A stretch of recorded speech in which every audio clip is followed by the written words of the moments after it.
모집군은 정시는 가군, 나군, 다군을 따로따로 이렇게 선발을 하도록 되어 있어요. 그래서 가군, 나군, 다군을 따로따로 선발을 하기 때문에 특정한 어떤 모집 단위들을 가군, 나군, 다군에다 배치를 하게 되거든요. 그래서 예를 들면 여기 지금 보시면 원래 미디어 커뮤니케이션이랑 줄기세포 재생공학과, 그 다음에 의생명공학과는 원래 2025학년도까지는 다군에서 뽑아왔다는 거예요. 다군에서 뽑아왔는데 이 다군에서 뽑아오던 거를 나군으로 옮겼고, 그리고 가군에서 뽑던 전전하고 화학공학부랑 컴퓨터공학부 이렇게 세 개의 모집 단위가 다군으로 넘어간 거예요. 그래서 원래 다군에 5개의 모집 단위가 있었는데 그 5개의 모집 단위 중에 3개의 모집 단위가 나군으로 갔고, 그 다음에 그 2개는 남아 있어요. 2개는 남아 있고 이 3개의 모집 단위가 다시 넘어온 거죠. 그래서 이 대체로 다군 선택지가 좀 적거든요.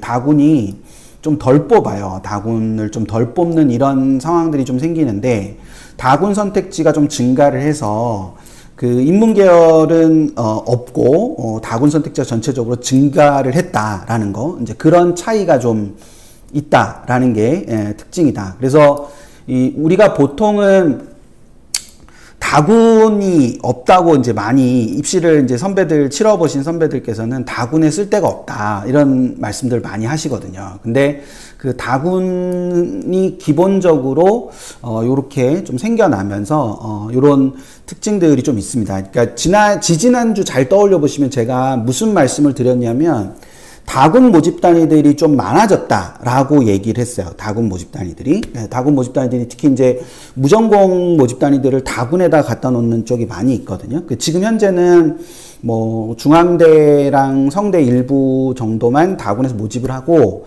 나머지 다군 모집이 없어요. 홍익대처럼 이제 다군만 모집하는 대학도 있지만 대부분의 대학들은 가나군에서 거의 다 모집을 하거든요. 그래서 그런 변화들이 좀 있어가지고 그 부분의 차이가 좀 있다라는 거. 이제 그게 하나. 그다음 두 번째, 또 하나 이제 우리가 생각해야 되는 거는 요게 이제 좀 중요합니다. 요게 좀 이제 진정되셨죠? 예, 좀 진정들 되셨죠? 아닌가? 저만 진정하면 되나요? 저만 진정하면 되는 걸로 그렇게 하죠. 이게 화면이 또 꺼지지 않을까 막 걱정이 돼가지고. 자, 여기 이제 요거는 건대 아니어도 꼭 기억하셔야 되는 부분입니다. 건대 아니어도 잘 아셔야 되는 부분이에요. 집중. 우리 뭐라도 할까요? 집중의 박수 뭐 이런 거라도 할까요? 자, 보세요. 여기에 이게 이제 그 전형별 선발 인원 비율입니다. 예쁘죠? 이렇게 돼 있습니다.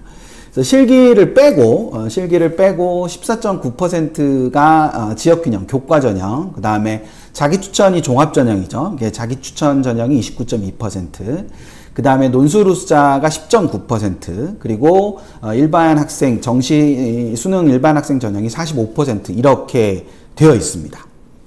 되셨죠? 이렇게 됩니다. 그러면 이제 수시와 정시를 나눠서 봤을 때 우리가 이제 실기를 아주 보편적으로 쓰는 전형은 아니니까, 그쵸? 실기를 보편적으로 쓰는 건 아니니까 여기를 이제 우리가 놓고 보면 수시가 이제 65%가 아니구나. 55%, 수시가 55%, 그 다음 정시가 45%. 요렇게 딱 되는 거예요. 요렇게 딱 되는데, 그러면 이거랑 요거랑 한번 비교를 해보시겠어요?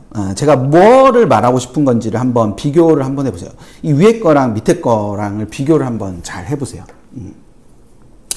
그러니까 요것만 보면, 요 위에 것만 지금 보면요. 위에 것만 다시 볼까요? 위에 것만 보면은 이 종합전형, 자기 추천 전형인 이 종합전형인 자기 추천 전형이 2배 정도 되죠. 그쵸? 네, 2배 정도. 그러니까 자기 추천 전형 인원이 더 많아야 되는 거잖아요. 그쵸? 근데 이 밑에 내려와서 기계항공을 보니까 자기 추천이 더 적네요. 그쵸? 보이세요? 네, 그리고 자기 추천보다 논술을 더 많이 뽑아요. 근데 산업공학과는 자기 추천을 이 지역균형보다 많이 뽑기는 하는데 그렇다고 2배 정도가 되는 그런 건 아닌 거죠. 근데 응통은 거의 3배 가까이를 뽑아요. 응통은 3배 가까이를 뽑고 논술이 아주 적게 뽑고 이렇게 되는 겁니다. 그러니까 무슨 말씀을 드리고 싶은 거냐면 이런 전체 덩어리를 보는 것 때문에 이 전형계획안을 보는 거는 조금 비효율적이고 비생산적이다. 그러니까 우리가 저런 전형계획안을 보는 가장 핵심적인 거는 내가 관심이 있는 모집 단위가 있을 때 그 관심이 있는 모집 단위가 어떤 식으로 뽑고 있는가랑 그 관심 있는 모집 단위를 어떤 식으로 뽑고 있느냐를 보는 것이 굉장히 중요한 대목이다라는 생각을 하셔야 되는 거예요. 우리 너 무슨 말 하는지 알겠다. 그러면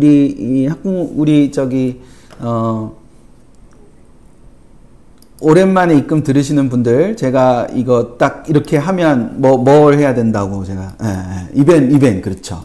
그래서 이게 그러면 야, 이거 오늘 처음 알았다. 오후 한번 해봐 주시죠. 이거 오늘 처음 알았다. 그럼 오후 한번 해봐 주시죠. 그러니까 이게 전체가 이렇게 이 전형의 모집 인원이 이렇게 있어도 그것이 각 모집 단위별로 쪼개지게 되면 완전히 다른 양상을 띠게 된다라는 거.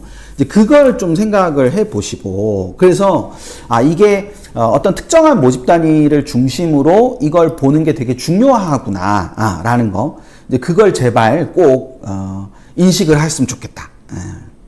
제가 무슨 말씀 드리고 싶은지 아시겠죠? 그래서 그 모집 단위라는 것 자체가 그 전형별 인원 배분을 각자의 이 각 모집 단위의 특성에 따라서 이렇게 좀 다르게 보는 거예요. 그러니까 기계항공학부는 어떤 그 자기 추천 전형이라는 걸 통해서 뽑을 수 있는 인원보다는 교과 전형을 통해서 뽑는 인원이 좀 더 이렇게 우리 학과에는 좀 더 맞다라고 생각하는 것일 수 있죠. 예, 그럴 수 있는 겁니다. 그러니까 그 학과마다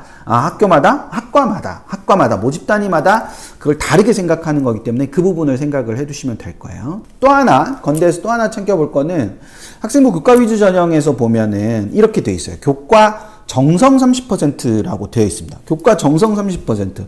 정성 30%라는 건 뭘까? 그러면 그 정성 30%를 찾아보면 이렇게 서류 평가를 한다라고 돼 있어요. 그래서 교과 전형은 학교생활기록부와 학교장 추천 면단이 필요한데 학교생활기록부에 여기에 보면 교과학습 발달 사항 항목만 본다는 거예요. 그러니까 이게 최근에 이제 흐름인데, 하나의 흐름인데 교과 전형에서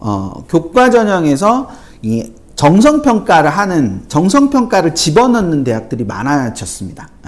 다시요. 제가 뭐라 그랬죠?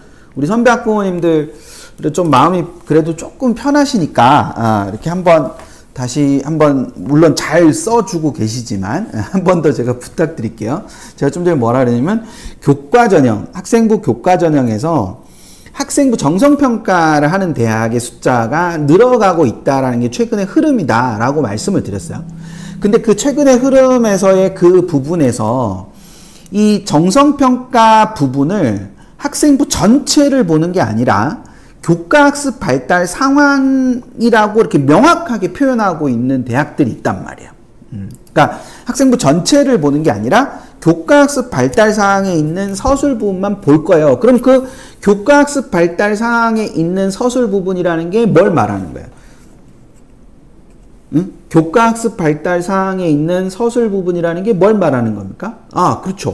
바로 세특을 말하는 거죠. 세특을 말하는 거기 때문에 나머지 자율활동, 그 다음에 행특 이런 건 보지 않는다는 거예요. 그러니까 세특만 보고 교과 전형에서는 할 거다. 그러니까 종합 전형하고 차이가 있는 거죠. 그렇죠? 종합 전형하고 차이가 있는 겁니다. 그리고 실제로 여기에서 보면 평가 요소가 학업 역량과 진로 역량 저렇게 두 가지가 있다라고 나온단 말이에요. 학업 역량과 진로 역량 이렇게 두 가지가 있다라고 나온다는 거죠. 그럼 이 학업 역량과 진로 역량 이렇게 두 가지가 있다는 게 뭘 말하는가?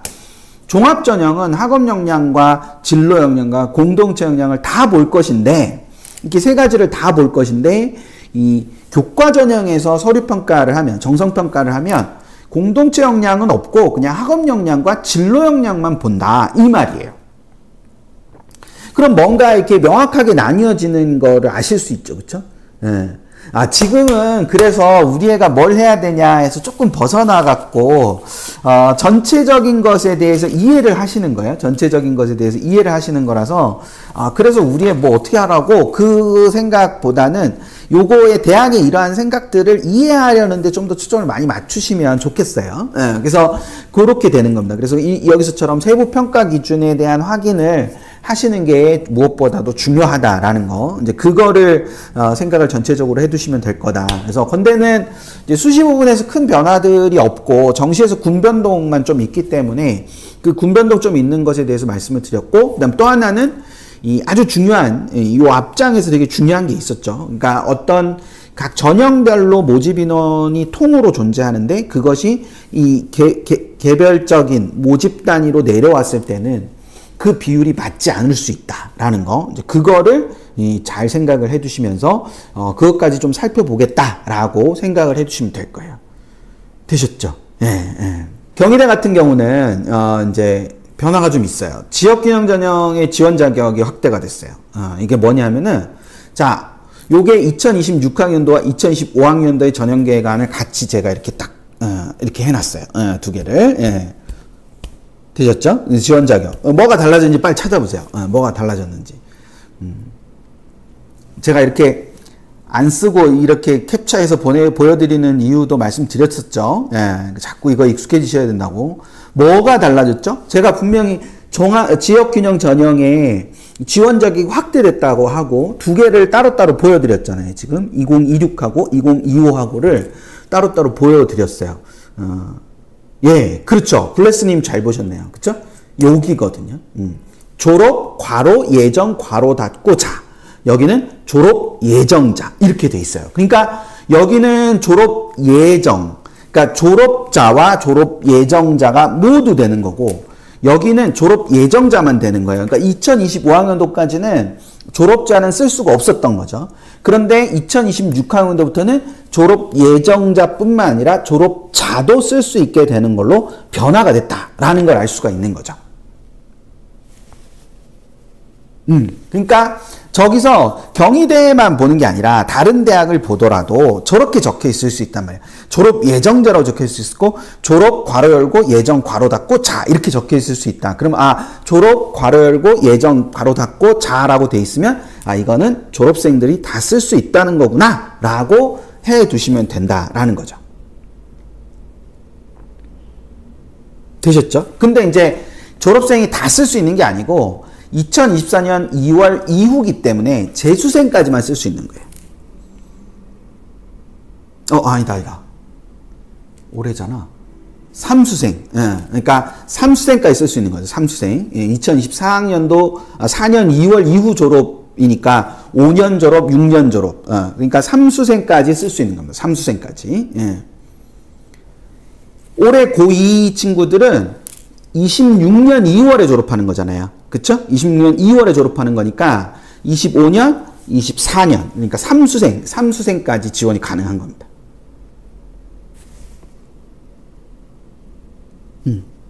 저 말도 어렵죠? 네, 저 말도 처음 저런 전형계획안이나 뭐 모집 요강이나 그런 걸 처음 보시기 시작하면은 저 말도 어려워요, 말도 어려운데, 그러니까 이 26학년도 학생들은 25년에 고3이고 26년 2월 졸업자입니다. 26년 2월 졸업. 26년 2월 졸업인데 그 26년 2월 졸업이면 25년 2월, 24년 2월까지, 3생까지 이렇게 되는 거다라는 거. 이제 그걸 하나 생각을 해 두시면 됩니다.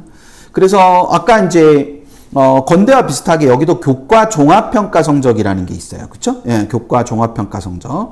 교과 종합평가 성적이라는 게 있고, 이 교과 종합평가 성적이라는 거는 여기 있는 대로 교과 학습 발달 사항의 교과 성적 및 세부 능력 및 특기사항, 요 부분이라고 명확하게 표기를 하고 있죠. 여기 지금 보시면 명확하게 표기를 하고 있는 상황이니까 그것도 같이 연관지어서 생각을 해 두시면 될 겁니다.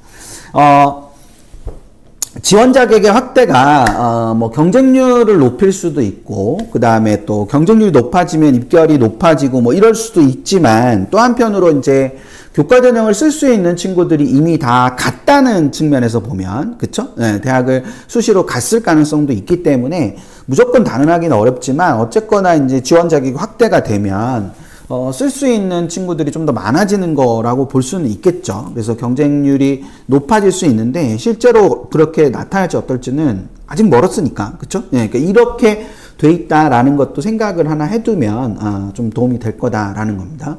또 하나는 이제 네오의 의학 계열의 이제 네오네상스의 의학 계열의 수능 최저가 신설이 됐어요. 원래는 여기 보시는 것처럼 최저학력 기준이 없어요. 2025학년도에 보면 없어요. 근데 2026학년도에 보면 의예, 한의예, 인문자연, 치의에 약하게 하나여 최저학력 기준을 적용한다. 그러니까 위에 기재된 학과를 제외한 일반 학과는 최저학력 기준이 없다. 그러니까 의학 계열만 경희대가 이제 의대, 치대, 한의대를 가지고 있는 이게 다 갖고 있는 몇 안 되는 대학 중에 하나잖아요. 수의대는 없지만. 그래서 약대도 가지고 있고, 그래서 5개 의학 계열 중에서 4개를 가지고 있죠. 근데 그 의학 계열에만 최저가 들어가고 나머지는 들어가지 않는다라는 겁니다. 원래는 없었는데 이렇게 됐다라는 겁니다. 최저는 요 정도가 돼요. 최저는 요 정도가 되고, 여기 이제 여기 밑에 이런 식으로 보면 두 과목은 평균 등급을 반영함이라고 구체적으로 표기가 돼 있죠. 이런 식으로 표기가 돼 있으니까 저런 부분도 꼼꼼하게 좀 보시면서 어떻게 해야지? 라는 것들을 생각을 하시면 됩니다. 그래서 그 부분 하나 더 생각을 해주시면 될 것 같고요. 또 하나 이제 그러니까 이 네오네상스의 의학 계열의 1단계 합격자를 확대를 했어요. 이게 무슨 말이냐면은 여기 앞에 여기 잠깐 보시면 여기 보시면 일괄합산이라고 돼 있어요. 여기 일괄합산 보이세요? 네, 일괄합산이라고 돼 있어서 7대 3의 비율로 그냥 딱 하고 끝난다는 거잖아요. 이렇게 일괄합산이 되는 게 있습니다. 아까 건대도 일괄합산이 돼 있었고, 근데 이게 일괄합산으로 끝나는 게 아니라 여기서처럼 이렇게 다단계라고 돼가지고, 다단계라는 말이 좀 그렇지만, 이게 이제 단계별 전형이라고 하는데, 경희대는 이제 다단계라고 이렇게 쓰더라고요. 그 단계별 전형이라고 하는 건데, 1단계가 있고 2단계가 있어요. 그래서 1단계에, 서류평가 성적을 1단계로 하고, 그 다음 2단계로 넘어가면 서류평가가 700점 그대로 내려오고, 면접평가 성적을 가지고 1000점 만점으로 전형을 한다. 이런 얘기예요. 되셨죠? 그러면 이제 이 면접 대상자 있잖아요. 그러니까 2단계에서 면접을 하는데 그 면접 대상자를 어떻게 정할 거냐? 그럼 1단계 합격자라는 거를 내게 되잖아요. 그 1단계 합격자를 낼 때 그 1단계 합격자를 정해 놓는단 말이에요. 근데 여기 보시면 의학학이 400% 내외, 즉 4배수라는 거예요. 위에 일반 계열은 3배수잖아요. 밑에는 4배수로 돼 있어요. 근데 2025학년도의 전형 계획안을 보면 300% 내외라고 일반하고 의학학을 나누지 않았거든요. 나누지 않고 그냥 300% 내외라고 돼 있는데 2026학년도에 의학학은 400% 내외, 즉 4배수로 1단계 합격자를 낸다. 그래서 1단계 합격자가 확대가 됐다. 이런 거죠. 되셨죠? 이런 것도 이제 볼 수 있는 거예요. 이런 것도 볼 수 있으니까 그렇게 보시면 될 겁니다. 자, 그리고 경희대가 좀 변화가 많이 있어요. 인문계열 사탐 가산점을 2025학년도에 하다가 2026학년도에 다시 폐지를 했어요. 폐지를 했고, 그 다음에 정시 수능 반영 방식의 변경이 있었는데, 그 영어를 기존에는 반영 비율 안에 집어넣었거든요. 그러니까 영어를 반영 비율 안에 집어넣는다는 얘기는 뭐냐면, 국어, 수학, 영어, 탐구를 합쳐서 100을 만드는 거예요. 다시. 그러니까 25면은 100이잖아요. 그래서 국어, 수학, 영어, 탐구를 다 합쳐가지고 100을 만드는 거예요. 물론 이제 25가 아니라 뭐 30, 30, 뭐 10, 30 이럴 수도 있고 뭐 이렇게 다 다른데 어쨌거나 영어를 반영 비율 안에 포함을 시키고 있던 상황에서 가산점 부여로 빼버렸어요. 가산점 부여로 빼버리니까 국어, 수학, 탐구로 100을 만드는 거죠. 그러니까 이게 그냥 말장난일 수도 있는데 국어, 수학, 영어, 탐구 4개 영역으로 100%를 만드는 거랑 국어, 수학, 탐구 3개 영역으로 100%를 만드는 거의 차이예요. 그래서 영어를 반영 비율에 포함하고 있다가 가산점 부여로 바꿔버렸고 그러다 보니까 각각의 비율이 40, 25, 35, 35, 35, 30, 25, 40, 35 그러니까 요걸 합쳐서 100이 돼야 되니까 그래서 각각 국어, 수학, 탐구가 각각 5%씩 증가를 했어요. 원래는 영어가 15%였거든요. 그 영어 15%를 다 나눠준 거죠. 다 나눠줘서 여기가 이제 35, 20, 30이었는데 35, 20, 30에 영어 15%였는데 여기다가 집어넣은 거예요. 45%씩 다 집어넣었고 40, 25, 35 이렇게 넣은 겁니다. 그러니까 영어는 이제 가산점 부여로 옮겨갔기 때문에 상대적으로 이제 국어의 1점의 차이가 0.35를 곱하냐 0.4를 곱하냐의 차이죠. 다시 국어 1점의 차이가 0.4를 곱하냐 0.35를 곱하냐의 차이인 거예요. 그러니까 지금 이제 국수탐의 비중 자체가 블루멘티님 말씀하신 것처럼 국수탐의 비중 자체가 늘어나는 건데 이게 똑같이 특정한 어떤 영역의 치중해서 늘어난 게 아니라 다 5%씩 다 늘어났기 때문에 이 숫자가 일정한 방식으로 이렇게 되는 거예요. 조금 더 중요한 거는 영어를 1, 2등급을 만점을 주는 거예요. 영어를 1, 2등급을 만점을 주는 겁니다. 이게 지금 이제 마이너스인데 감점이죠. 그러니까 가산점이라고 제가 써놨는데 감점인 거예요. 감점. 감점이라고 해야 오해가 없겠네요. 그쵸? 예. 아이고. 감점이라고 할게요. 감점을 부여하는 형태로 바뀐 겁니다. 근데 감점을 부여하는 형태로 바뀌었는데 그게 만점이 1, 2등급이 만점인 거예요. 1, 2등급이 만점이 되는 거니까 그거를 생각을 해 두시면 됩니다. 그리고 이제 또 하나는 2026학년도 한의의 인문은 사회계열이에요. 이게 무슨 말이냐면은 2025학년도 한의의 인문계열은 인문계열이었거든요. 예, 그러니까 이게 경희대는 인문계열하고 사회계열을 나누는 대학으로 유명합니다. 인문계열과 사회계열을 나눠서 지금 보시는 대로 인문계열은 국어가 높고 수학이 낮잖아요. 근데 사회계열은 국어와 수학이 같은 비중을 차지하고 있어요.